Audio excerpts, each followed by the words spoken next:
টানা 6 দিনের অতি ভারী বর্ষণ আর পাহাড়ি ঢলে পানির নিচে তলিয়ে গেছে পর্যটন জেলা কক্সবাজারের বিস্তীর্ণ জনপদ। জেলার বিভিন্ন উপজেলায় এখন অন্তত 8 লাখ মানুষ পানিবন্দী। পাহাড়ি ঢলে নদ নদীর পানি বিপদসীমা অতিক্রম করেছে। বিভিন্ন এলাকায় ভেঙে গেছে বেড়িবাঁধ। গ্রাম, সড়ক, ফসলের মাঠ ও বসতবাড়ি তলিয়ে যাওয়ায় চরম দুর্ভোগে পড়েছেন স্থানীয়রা। তবে এই ভয়াবহ বন্যার পেছনে প্রকৃতির পাশাপাশি অপরিকল্পিত উন্নয়নকে দায়ী করেছেন স্থানীয়রা। কক্সবাজার সদর, ঈদগাঁও, রামু, উখিয়া ও চকরিয়ার বাসিন্দাদের অভিযোগ, আগে বর্ষার পানি স্বাভাবিকভাবে বিল ঝিল হয়ে নদীতে নেমে যেত। স্যান্ডেলিনা সো, রূপচর্চায় আভিজাত্য। কিন্তু নতুন রেল লাইন নির্মাণের পর সেই স্বাভাবিক পানি প্রবাহ বাধাগ্রস্ত হচ্ছে।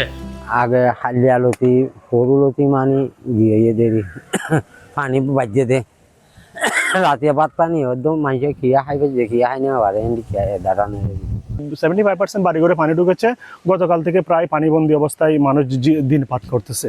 এখানে আমরা আজকে 4-5 দিন ধরে পানি বন্ধ হয়ে আছি। সবাই খাল খনন করা হয়েছে, কিন্তু যেভাবে পানি যাওয়ার কথা ছিল সেভাবে পানি যেতে পারতেছে না, কারণ এখানে যাওয়ার সুযোগটা এখনো হয় নাই। সেই কারণে আমরা আজকে 4-5 দিন ধরে মিডিয়াজিরি ইউনিয়নের লোক সবাই আমরা কষ্ট পাইতেছি। এটা আমাদের ইউনিয়নের পক্ষ থেকে সরকারের কাছে আমাদের এটা আবেদন জানাচ্ছি, আমরা যেন সামনের বর্ষাতে এরকম কষ্ট না পাই।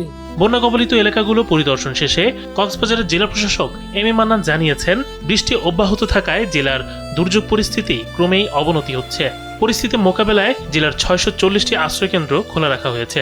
দুর্গতদের জন্য 10 লাখ টাকা, 200 মেট্রিক টন চাল এবং প্রায় 1,500 প্যাকেট শুকনো খাবার মজুত রয়েছে। পাশাপাশি অতিরিক্ত বরাদ্দের জন্য মন্ত্রণালয়ে চাহিদাপত্র পাঠানো হয়েছে। ইতিমধ্যেই রামু উপজেলার উমখালী ইউনিয়নে বিশুদ্ধ পানি ও শুকনো খাবার বিতরণ শুরু করেছে প্রশাসন। আমাদের এখানে যতগুলা আশ্রয় কেন্দ্র আছে সবগুলো খুলে দেওয়া হয়েছে। কিছু কিছু আশ্রয় কেন্দ্রে মানুষ আশ্রয় নিয়েছে। উপজেলা প্রশাসনের পক্ষ থেকে গতকাল থেকে তাদেরকে শুকনা খাবার ব্যবস্থা করা হয়েছে।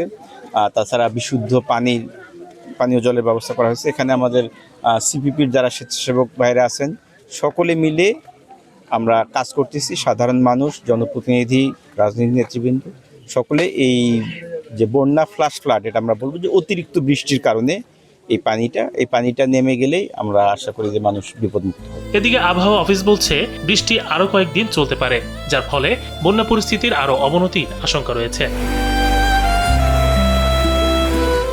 ইমাম শরীফ, কালবেলা।